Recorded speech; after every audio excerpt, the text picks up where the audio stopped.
Hey, good to have you in the rig going down the road with us. A couple of things we're going to touch upon today. We're going to talk about seasonal workers. We're going to talk about, people that come from other countries and how they're needed here, how it needs to be done the right way, but yet it needs to be done. We're going to visit about that. Also, Giving Hearts Day is coming up. It doesn't just cover the East anymore. It's an opportunity for many charities to raise money all over the state and get some match dollars involved in it. But cryptocurrency, where we're at when it comes to that. I had the opportunity to work with Luke Beneke for, quite a while.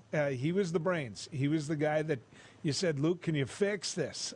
Because Lord knows I didn't know how, and then he'd do a simple Control-Alt-Delete and look at me like, where's your head, Joel? Are you ever going to learn this stuff? Well, when it comes to cryptocurrency, like I said yesterday, here's what I know about cryptocurrency. That's right, nothing. And so that's why I want to bring Luke in. Luke, good to have you coming down the road with us, buddy. Yeah, thanks for having me on, Joel. It's good to see you again. How you been? You been behaving? Yeah, I've been trying. All the COVID stuff going on. You go to work, you come home, you kind of hunker down and just wait for it all to be over. Yeah, won't it be? And it's looking like there's light at the end of the tunnel. That's a good thing for all of us. So, cryptocurrency. I would suspect that many of the people that are watching us right now know the word, but they don't know what it is, period. Sure. Can you describe it to people? What is cryptocurrency? Yeah, so cryptocurrency is a completely digital currency, and it comes in thousands and thousands of different forms, but the big one you might have heard of is Bitcoin. That's by far the most popular and the most valuable. These digital coins are given to people who let their computers or mining workstations do tasks for them, and they reward them with pieces of these Bitcoins, whether it's crunching financial information or digging through tons and tons of files. However much effort your computer put forth into getting to the end of this task is how much you're rewarded with the contract. So I don't know if I know anymore, if I'm not understanding. It is, you say currency. Yes. Which means to me money, which means to me that if I have so many Bitcoins, I can buy so much from you. Is it stable? I know pretty much what a dollar is worth, and I know what it can buy. Any given day with inflation, it buys a little bit less. I understand that. But is it stable, or is this like a stock? It just goes up and down. I'd say it's much more volatile than a stock is. You might see, a 50% swing in one day sometimes. It might go from, $60,000 a coin down to 40,000 and back up to 70,000 over the course of a day or two. It's very volatile and very much depends on how much people are needing it on the market and what the demand is. So what backs it? In our case, the dollars, you think of the Fed, you think of, Fort Knox, you think of a lot of things, but what backs cryptocurrency? Sure. So as far as like Bitcoin goes, there's only so many Bitcoins in existence. And once they're finished up, they're finished up. They could create more, but it doesn't look like they're going to. And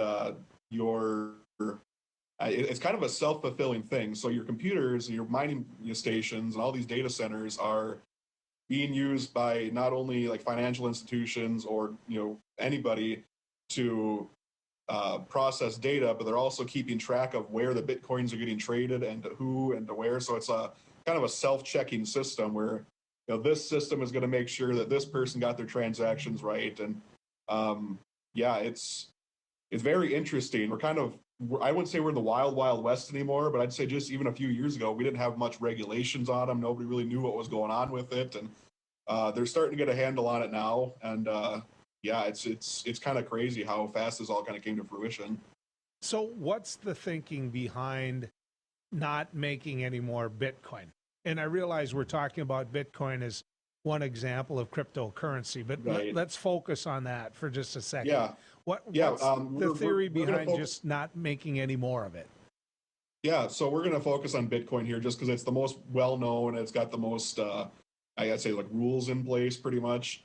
The purpose of not making more was essentially to ensure that it holds some sort of value, and they can't just flood the market with trillions and trillions of them and it's a worthless thing all of a sudden. They wanted to have value in their products so people would keep using their service, or the blockchain services and everything along those lines.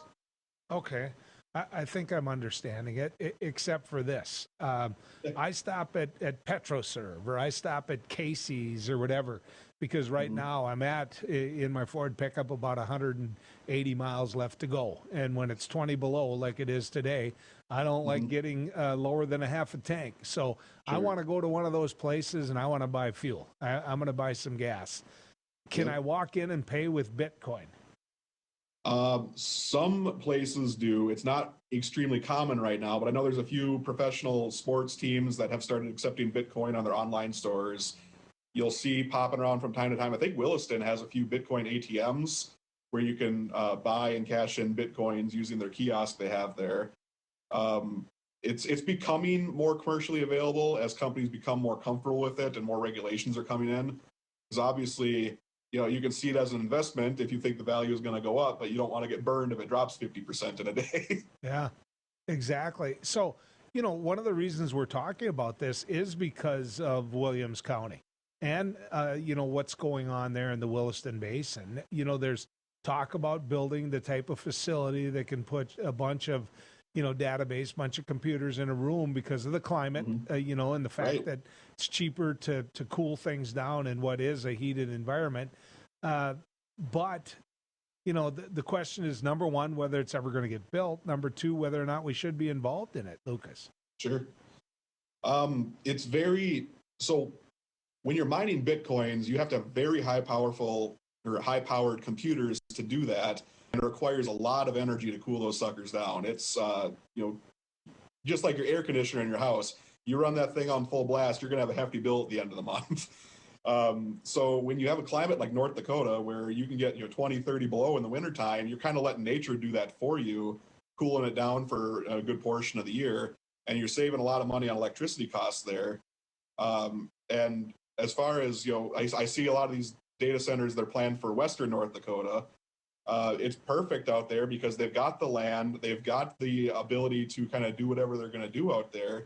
And it's potentially bringing more tech sector jobs to the state, which I think is fantastic, because that's honestly one area that they're really lacking in right now is, there's not a whole lot of technology at the moment, jobs being brought into North Dakota. So I think this could be a way to get their foot in the door and kind of expand out and build out that way.